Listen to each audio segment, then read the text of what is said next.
Muito legal. E, cara, eu quero ser um pouco saudosista aqui, né? Você já atendeu em várias empresas no Brasil. Certo. Cita algum caso de empresa antiga, assim. Uma pitada de curiosidade aqui. Já atendeu Arapuã, já atendeu Mesbla, já atendeu outros modelos, já atendeu o começo do McDonald's, a história dele. Eu queria que você contasse uma história aqui de uma empresa antiga, que Uhum, está no coração ali das pessoas um pouquinho mais velhas, uhum. que foi algo ali que você fez que transformou, mesmo se essa empresa não existe mais. Tem alguma aí na sua... Tenho, acho que uma empresa que eu trabalhei bastante nela, né, que principalmente na formação naquela época, existia uma preocupação muito grande, existia um projeto dentro da empresa que eram as lojas Arapuã. E nas lojas Arapuã, naquela época, nós estamos falando de coisa aí de 30 anos atrás, né? Você imagina que existia um projeto da Arapuã ter 2.000 pontos de venda.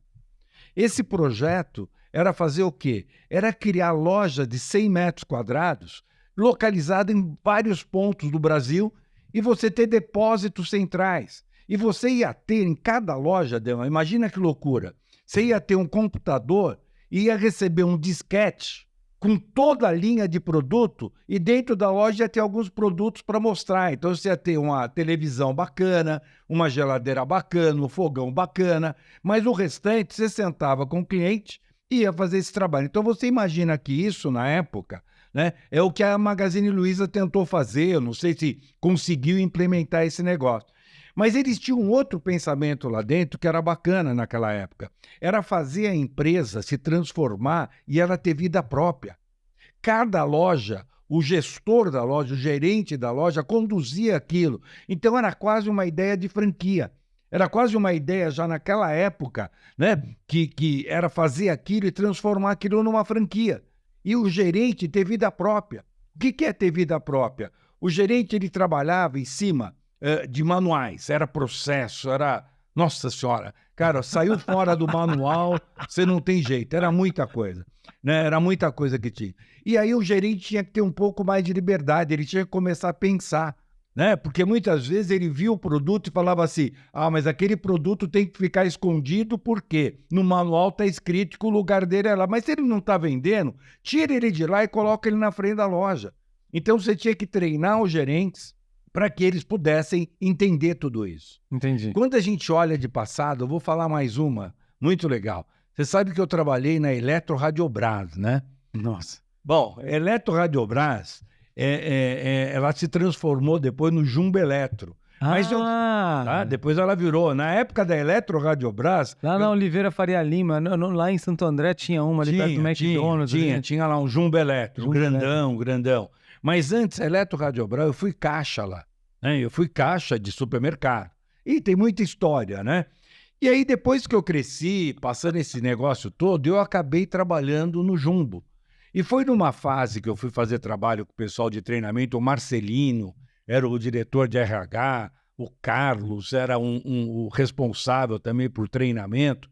E junto com ele, nós caímos na missão de treinar todo o pessoal. Mas treinar com o quê? Novamente, fazer com que o gerente da loja ficasse independente. Fazer com que o gerente da loja ganhasse força para começar a fazer o próprio movimento. E aí foi quando aconteceu a mudança, né, do Jumbo Eletro. Por quê?